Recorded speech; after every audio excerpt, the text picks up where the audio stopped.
Nummer 45. Dit is Nol Krijnen, 82 jaar, voorzitter van de plaatselijke ouderenbond en voor veel oudjes nog steeds de onbetwiste bingo-koning van Bossenhoofd. Ik ben hier altijd. Ja, jongens, het altijd leutiger.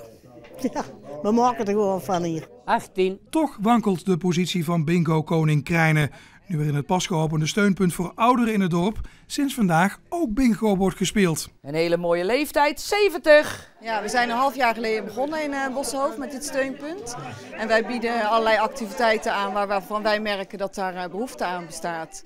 En dit is dan een nieuwe activiteit die we doen. En we staan op het standpunt dat mensen zelf kunnen kiezen waar ze zo'n activiteit willen uitvoeren. Krijnen is boos omdat ze zich bij het steunpunt volgens hem niet aan de afspraken houden. Zij zouden nooit geen activiteiten doen die wij als ouderenbond organiseren.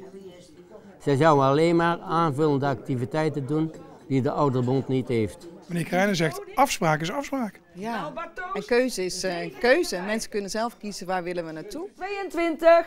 Nummer 64. Denkt u dat het daar ook zo gezellig is? Dat weet ik niet, want ik ben niet geweest. Daar is het ook goed. Jawel, daar is het ook goed.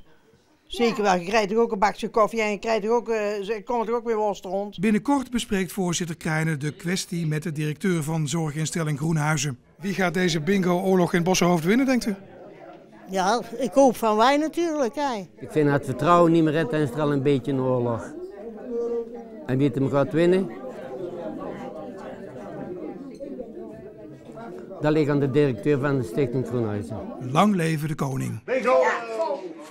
Is het drieën? De 3 bingo's? Ja.